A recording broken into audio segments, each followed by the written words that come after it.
إله إلا الله لا إله إلا الله لا إله إلا الله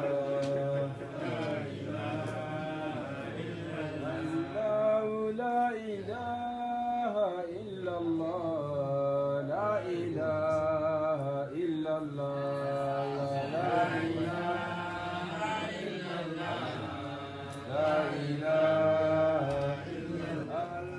لا إله إلا الله لا إله إلا الله لا إله إلا الله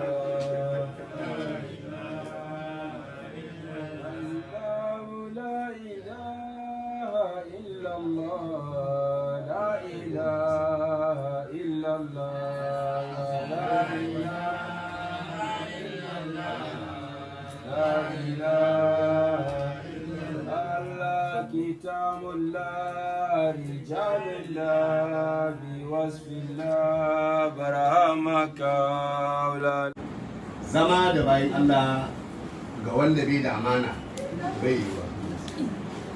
Akwai wani ya zo shi zai tarbiya, sai ya ce masa kai tarbiya yana da wuya, tarbiya sirrin Allah ne. Ya ce ba mutane suna yi ba, zan iya ce ba za ka iya ba, ya ce zan iya. Sai ce zo in nuna maka wani yana yin tarbiya ya yi watanni da yawa har yanzu bai gama ba.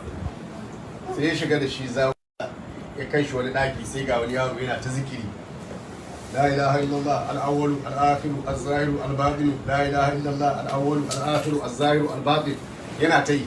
Sai ce kaga wannan yaron ya kai wata 6 yanzu ga shari yanzu bai suri ba, so da kana gama ba za ka iya ba. Sai ce shi zai iya. Sai ce to jira ni a waje ina zuwa. Da wannan ya fita sai ya ce wannan muridin tashi daga wannan ɗakin ka koma wani ɗakin, sai aka kawo rago sai yanka ragon, jini ya bata mai kaya ga, sai ya fito waje jikin shi yana rawa. Sai ce karfa mun asiri, don Allah karfa mun asiri.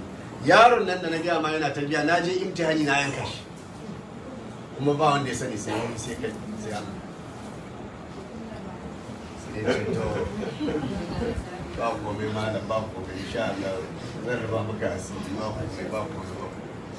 Da malam ya ce to na gode da Allah ya saba wanda ya san wannan abin sai kai. Ya shiga gida zai wanke hannu ya gudu, ya je ce ashe malamin nan da ake girmamawa ashe ba malami ne, yanka mutane yake, yanka mutane. Ya ce a gaba na yanka wani yanzu. Aka zo aka ɗebo sojoji da polisa aka zo da su, aka samu malam yana lazu shiga yanan munafiki, shi ke kashe mutane. Malam ya dago ya ce lafiya, shi ana zargin ka da kana yanka yara. Ya ce ni ko kaza ma ba na yanka, sawa nake aika.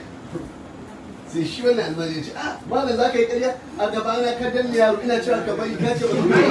An da cewa ina ce ka bari. To sai aka ce za a tafi ne, sai ce to yanzu dai idan na fito da yaron nan da wannan yake cewa na yanka shi kenan magana ya ƙari. Sai shi almajiri sai ce ka fito da shi a ina, kana raya matattu ba ka riga ka kashe shi ba. Sai ya shiga gida kawai sai fito da sai ga shi, ka ce ya kashe shi gashi, za a dake shi sai ce a karku dake shi. Ya zo ya ce na so in bashi tarbiya sirrin Allah ne, shi ne na bashi nawa sirrin gani zai iya boyewa, gashi ya kasa boye nawa, so ba zai iya kama na, saboda haka na mai tarbiya ya yi usuli a ciki na yanzu. To kaga irin wannan da yawa mutane haka za ka gansu, yasa ba a yarda da mu Allah da wanda ka ya ce maka wai shi zai yarda da kowa, bai sa abu da yake adam ba yarda da shi. Dan adam za ka yarda da shi amma shi yana so ya cuce ka ne, amma kai ba za ka sani ba. Shi yasa yawan sanin mutane in baka shirya ba amfani.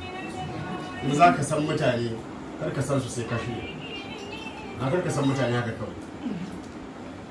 Saboda a cikin mutanen da ka sani in an kasa su kaso 100 wallahi, ko kuma ce ma mutum 10 za ka samu mutum 6 ko 7 suna so su ga bayan mutum 3 ne masu gaskiya a wuri sauran duka makiyan kai amma suna so su je wani wuri in ba su taka kan ba za su kai wurin ba sai suka zo suke suna yin ladabi amma ba sa son idan ka zo za su cire hula in ka juya ba za su zage ka saboda haka shi mu shi Ibrahim radiyallahu anhu kakan sai da mutum ya ba mu maganin komai in ka ga baka gane ba to baka sha magani shi balar da yana faɗi yana cewa mun tiski asalin adawa baɗi ne da waje magamin asirin ki na hannun mutum ajiya mu ne mutanen da in mutum ce zai gaba da mu bakin ciki zai kashe za ka yi ta rigima da mu ba mu san ka ba kai ka san mu ba ruwanmu da kai ba ruwanmu da saboda haka ka'ida wata rana wai an lokaci ana kosi zaman kosi kun san shi Ibrahim yana da wasu garuruka guda 5 ko guda 4 yana faɗin su a diwani usuri madinu shamu kosun waɗai batun wa kaulahu ƙatta haya da zikirin lazi kamul akwai sham akwai kosi akwai ɗaiba akwai sai da ake kamar akwai can yawa akwai can duk akwai wato akwai ɗaiba ne sai akwai ɗaiba fite za ka ga duka shi yana kawo su a cikin jawar rasai mutanen ɗaiba fite kar ku saki kar ku yi kaza kar ku yi kaza to wannan manyan garurukansa guda 4 ne a sham nan ne gona ne ke wurin ne ko makaranta makaranta ne ko makaranta ne sa to sai kaiba nan ne mahaifa sai kosi nan ne inda bom din faida ya fashe nan ne shi mai fara tafsirin alkurani to sai madina to dukka shi yana gana da manzo Allah dukka wurin nan sallallahu alaihi yana gana wannan wurare guda 4 wata rana shi yana kosi yana karatun qur'ani shi ya ji almajirai suna dariya suna kuwa suna murna sai shi ya ce a kira su bayan ya yi khatma ya ce ya naji kuna murna ko kun ga annabi ne ku bani labari saboda shi shehu abun farin ciki a wurinsa ka ga manzo Allah sallallahu alaihi wasallam na taba karanta wata wasiƙa shehu yana cewa ba za ku iya biya na ba wani almajiri da zai iya biya na ba wani dan faila da zai iya biya na amma idan kuna so ku biya ni to ku zama na Allah idan kun zama mutanen Allah to ni kun biya ni amma ba abin da za ku iya bani in kuna so ku biya ni ku zama mutanen Allah to shehu yana zaune sai suna wannan suna dariya da aka tambaye su suka ce shehu makiyin kawane ne ya mutu kun san shehu yana da makiya bakaken makiya wallahi makiyan shehu ba kyau to sai shehu ya yi shu sai ce alhamdulillah sai ƙara yi shu sai bayan an jima sai ya ce kun ce makina wani ya mutu na ce alhamdulillah ba ku tambaye ni dalili ba sai suka ce shehu wani dalili mutumin da yake kinka yana binne asiri a ƙasa yana sa almajirai suna yin halwa domin su halaka ka ran da aka kore ka gidan mahaifinka mun gan shi yana ɗaukar dutse da jifan so yanzu ya mutu ka ce alhamdulillah mu ma sai shehu ya ce Allah kiyaye ni musulmi ya mutu ya ce alhamdulillah ba mutuwan shi bane yasa na ce alhamdulillah ya ce da kuka ce ya mutu ba kun ga na yi shiru ba suka ce ya ce to wannan shirun da na yi ina tunani ne tun ranar da ya fara cuta na har zuwa yau da ya mutu na duba zuciya na ga baki shi ko daya ya sa ni shi alhamdulillah ya ƙini ya gaji ya gama ya mutu ni ko ban kishi ko so sai kowa ya shi wannan shine ma'arifa idan kana so ka gane mahajubi shine ka ringa kallon mutum mai yawan ƙorafi yawan zagin mutane yana gwada baka sana kar ka ringa zagin mutane bi kulli shay'in lahu ayatun tadullu ala annahu wahid kar kai wannan saboda shi Ibrahim bai taɓa zagin wani ba garin mu bai yazo kowa ya san garin mu Kaduna nan ne aka haifi izala, nan ne shugabansu duka yake ko? To shehu yana majalisi a stadium, sai wani ya zo kullum sai ce aka kan dawo ka yi addu'a kana da wani maki babba nan gani. Sai shehu ce sai ce ka yi addu'a kana da ya ce waye ya ce ni ya ce sai shehu ce ni ba da maki. Ya ce idan kuma shi maki na yana kina ni na yafi mai. La ilaha. Yes. Ni ba na kin kuwa. Amma idan wani yana kina ya je ni na yafi mai, amma almartabatu la tusali. Martaba ita ba za ta bari. Amma ya je ni na yafi mai. Saboda haka idan mun lura da wannan da kyau, muna bin shi Ibrahim to yana da kyau mu dinga gane duk wanda aka baka shi ya zama jagoran ka to shi Ibrahim din ka ke. Sai ka rike shi da gaskiya da amana da hidima, domin hidima shi ne yake sa muridi ya kai inda yake son. In ba hidima ba ka, da hidima ne mutum ke kaiwa.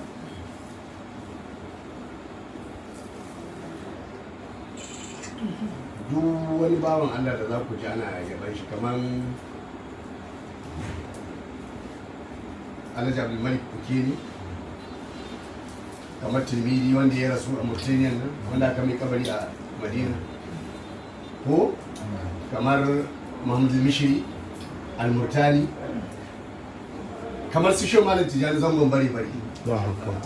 Wannan mutanen duka hidima suka yi. Shehannanmu duka wanda ka ji sunan shi ya fita ya zama babban mutum, to hidima yau shi Ibrahim. Ba kai zuwa yake alkawo abinci ya ci ba, kamar yadda muke a Senegal akwai nama. In ka zo ka je Senegal kai baka kai koyo ba, ka ci nama ka dauka labarin labari. Ya kamata a ce yanzu kaga sun Murtaniya za su je, za ga sun kawo shanu, za ga sun kawo raƙuma, za ga sun kawo kuɗi, sun kawo komai, kuma in za su je da iyalansu suke zuwa su suke abincin su ba ruwan su da magana musu. Amma mu mutum zai tashi ya tafi zai je cinye musu abinci kuma zai da garautar lambar da kuɗin mota. Ka je ka cinye mutane abinci kuma kana gaya musu yana baka kuɗin mota. Saboda haka mu gyara tsarin mu gyara tsarin mu yawaita salatul fati da yawa, mu yawaita karanta diwani, mu bi iyayenmu shi hannun nan da Allah ya haɗa mu da su mu bi su. Idan kana da jagora to ka dinga yi masa hidima. Amfanin sanin wali shine biyayya gare shi, alamar biyayya shine hidima. Ko mace ce abinda za ta gane kana santa ka dinga ba ta. In ba ka bayarwa duk labarin da kake aikin banza kake. Kar ka zama mai surutu kai ta bayarwa kawai shikenan ta yadda, amma ka zo kana ta surutu tana bacci kana surutu kai baka bada komai ba. to mace kenan ba, balle namiji wanda zai kai ka wurin.